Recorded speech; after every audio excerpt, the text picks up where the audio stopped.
Hello and welcome to Growing in Business. I am your host, Fleming Johnson, and today I'm joined by Will Haire, who is co-founder at BellaVix. Will, thank you so much for joining us. Would you like to kick us off with just a brief background as to who you are and what you do? Awesome. Fleming, thanks for the introduction. And I'm pumped to be on here to talk about my journey as a business owner so far. I started out, I've always worked at agencies, marketing agencies specifically. I was a Google advertising guy and search engine optimization guy. But that's the gateway drug into Amazon and Walmart. So eventually, as I made my rounds doing advertising for agencies, a lot of people were looking for Amazon and Walmart advertising and marketing services. And I slowly but surely became known as the Amazon guy. And then eventually I decided that I think I could do this better myself and run my own business. So in 2018, after about a decade of agency and consulting experience, I started my own agency, BellaVix. And I've been doing that since 2018 and worked in many roles and have learned a lot about the business and also still have a lot more to learn. So it's been quite the journey.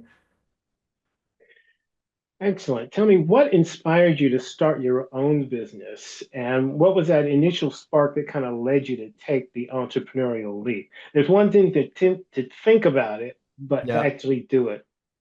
Yeah, so I'm really into Gary Vee and I follow a lot of entrepreneurs. So for me, the catalyst was the freedom that you get as an entrepreneur. And there's all, you don't get as much freedom as you think you do early on, but it does, your ability to earn more money, your ability to control your schedule, your ability to control who you work with. Like these were all things that having worked in agency life most of my career, like you don't really get a say at the end of the day. They need you to do X, Y, and Z. And I thought I could do it better myself. And so that led me to kind of make the jump and decide to try entrepreneurship, but I was already comfortably working in my field. And I was very blessed that when I did leave, my first 10 clients were former brands I work with. They reached out to me on LinkedIn when I updated the message. So doing good work definitely pays off. And I'm really blessed to be in the position I am today. Outstanding. So, what are some common misconceptions about running a business and how do you address them? Yeah, I think, oh man, there are so many. I think a lot of people think it's easier than it is. Like you're the boss, the CEO, and you have a lot of freedom, and you do the jobs that nobody else wants to do. So like, before we had a bookkeeper, when we had to go get our money, this guy was going to get that money. When they needed somebody to speak on podcasts or represent the brand, you step up as the CEO. If somebody took sick, we had to let people go. The work wasn't being covered. Um, you have to go in as the owner and take care of that. So it's a blessing. You become the Swiss Army knife. And if you have ADD, it's great. You're always working on something new. But unfortunately, I felt like a lot of my role early on, it's changed a lot since then, but early on was being reactive and having to, you know, address issues as they came up. And that's also how you get a lot of the experience. Like now, if I start another agency, I'm going to save myself 3 years of pain and put a lot of processes in place. And we use the EOS, the Entrepreneur Operating System. We Mhm. implemented that about 3 or 4 years ago at this point and completely changed the game. So long-winded way of saying, yeah, you don't do what you think you're going to do. So the misconception of the CEO is sitting back and making important decisions, which you do a little bit, but you do a lot more of putting out fires and doing the jobs that nobody else wants to do.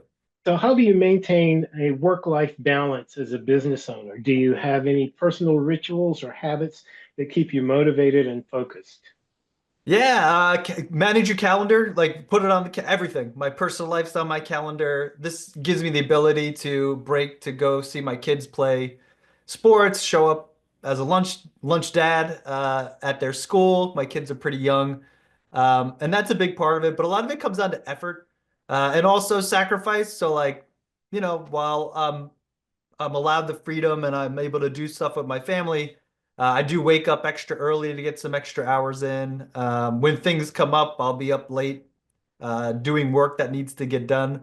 We did our annual planning in October, and that's a lot on me as the business owner. So Those are some long late nights organizing everything for the team so that we can hit our goals. So um, use your calendar. That's my best advice. Put it on the calendar if it's not on the, including your vacations. At the beginning of the year, my wife and I, we plan everything we're going to do for that year and we put it on the calendar. And when we do that, it actually happens.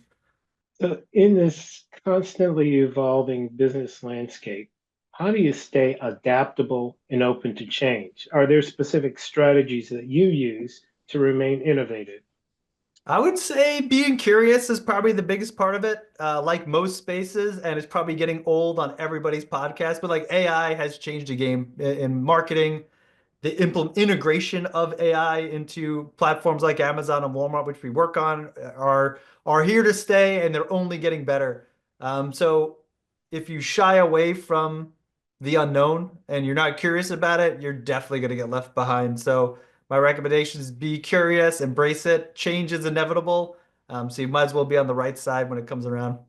Could you offer us a glimpse now into your future plans and goals for your business? What do you envision for the next chapter of your entrepreneurial journey? That's a great question. This year, we're in the process of hiring directors, which is a pretty exciting place to be. So hopefully by the end of this year, as the business owner, I'll be focusing on growth and 20% growth year over year. No longer doing sales unless it's like really big clients and hiring somebody to do more of the marketing so that it's not always Will, the thought leader. It's somebody else who I can empower to do really great work and represent the brand. So I'm pretty excited about that. Now, what advice would you offer to aspiring entrepreneurs who are, say, just starting their journey or facing challenges in their businesses? Yeah, I would say find somebody who's been there before and ask them to be your mentor. So I remember I had a conversation with two colleagues. One guy owned an SEO agency and the other guy owned like a Google Ads agency. And I was getting some mentorship from somebody I met through the entrepreneurial organization, the EO, and he was giving me free advice. And it was nice. It was nice having somebody to talk to. Like when you own a business, therapy, a lot of it, I feel like coaches are expert therapists. So, but I remember talking to these guys, and they're like, we have mentors too, and they actually paid their mentors, and I was like, wow, that's crazy. What's it like? And they're like, it's a game changer. And so I found another agency owner who has, grown and sold a bunch of agencies and very similar to mine. And I reached out and asked him pretty much, are you taking on mentees? And he was. So he brought us on. He's the one who helped us incorporate EOS, the Entrepreneur Operating System. And from there, we had a vision, we had a mission, we had a clear ICP. We were able to build a hierarchy of the business, not only just for now, but for where we aspire to be by the end of the year. We started doing annual planning, rocks, quarterly goals, addressing choke points in the business. So my biggest advice for young aspiring entrepreneurs, it doesn't cost that much. And it's definitely the juice is worth the squeeze. So I would highly recommend some type of business coach to help level you up, especially early on when you really need it the most. Outstanding. Thank you so much for your time today, Will. It's been great meeting you and learning more about your entrepreneurial journey. And to everyone watching, I look forward to seeing you in our next episode.